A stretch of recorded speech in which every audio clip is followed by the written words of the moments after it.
top 5 list that I've longed to do. And it's about boxing movies. Yes, boxing. Not karate, not kung fu, not anything else, but simply fist fighting. Yep. Not kickboxing, of course, either. But there's just something about boxing movies that I just gotta get off me. They are just awesome. They kick the shit out of things. Honestly, they're not afraid to throw a punch.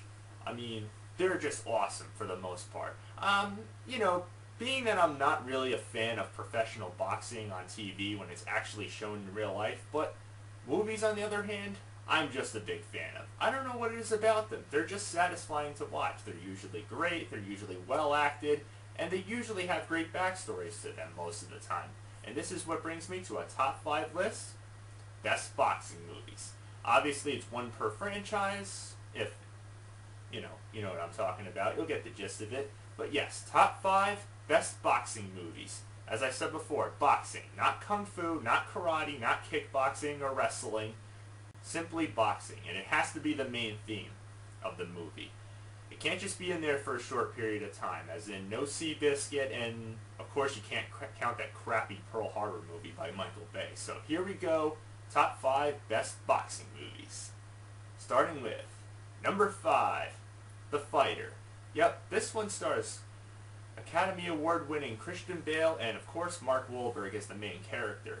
And of course he's a lightweight boxer, but he pulls it off so well. And of course, if he doesn't pull it off well enough, so does of course his half-brother played by Christian Bale, based supposedly on a true story, who teaches him, even though he's a lightweight boxer, a secret, sneaky boxing move to help him win the championship.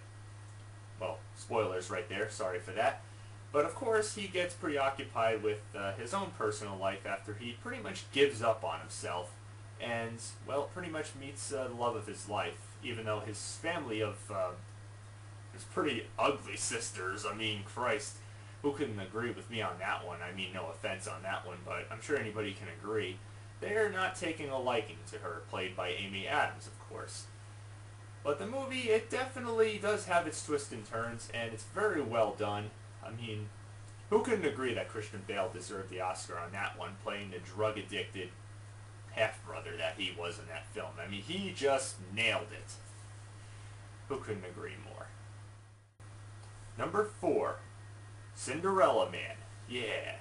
This is another great one based on a true story, supposedly taking place during the Great Depression, and may I say that Russell Crowe just nails it this time around.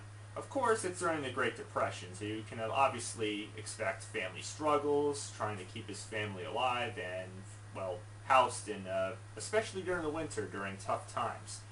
And, well, it's tough during that time, trying to find a job and, well, pretty much trying to keep in the boxing ring without trying to pretty much bust up his hand, which he ends up doing.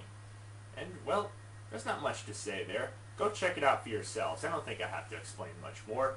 Great Depression, trying to support the family, despite putting his own life at risk, as well as his boxing hand. Very well done by Russell Crowe. Not much to say there.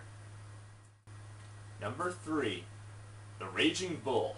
Okay, though this one's a little bit different from what I mentioned before with being more the wimpiest boxer.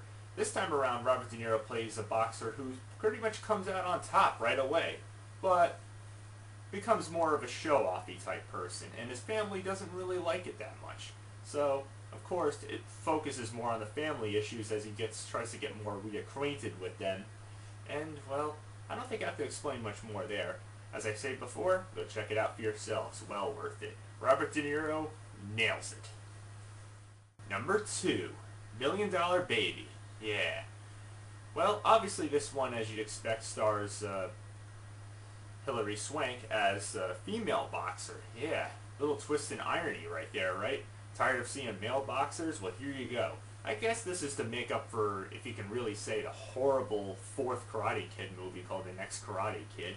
Well, this should pretty much make you forget about that awful sequel. Because this time around, she's back to pack a punch this time around, and she means business. Clint Eastwood as the trainer, what can I say? He was great. And Morgan Freeman as a janitor who's pretty much not afraid to pack a punch either against anybody. I mean, who could lie? But wow, the ending was so depressing. I mean, there's not much more to say. And of course, Clint Eastwood, aside from starring in this one, he also directed it. But wow, what a depressing ending. I mean, I'm not trying to spoil anything, but it really was. But it's great film, overall well acted, not much more to say there. Go check it out for yourself. And now the number one, I mean, number one best boxing movie. Which movie did I not mention that you're probably expecting? Rocky. Which one? Well, the first one, of course. The sequels were good. Second was really good, probably the best sequel. The third, fourth, kind of degenerated themselves. Number 5 was definitely the worst. And number 6, I didn't actually check out. I really felt like I should have, but the first one, come on, who could argue that the first one is the best one? I mean, not that I didn't like the second one. It continues off pretty well, but the first one is the classic. I mean, the Yo Adrian quotes, I mean, the famous, preparation run, the, montage scene through Philly and running up the stairs, montage scene. I mean, it's simply Sylvester Stallone at his best. I mean, it's one of the best. One of the best boxing movies, or in fact, the best boxing movie in my opinion. I mean, it gave Sylvester Stallone the spotlight right there, and it shows that he can kick ass more than anybody. Even though it was more of like a decisional win, brought along 5 more movies in the franchise, but who can argue? This is the best one. There's not much more to say about this one. I mean, it's one of the only reasons people go to Philly, to pretty much see all the spots that were filmed in these movies, especially this one, and do that famous run up the stairs, and of course see the statue and the bench that he jumped over. I mean, absolutely the best boxing movie. No arguments right there. So that's my top 5 list. If you have any disagreements or disputes, please refrain from negatively commenting. That's my list. Okay, like it or not. Till next time. Thanks for watching.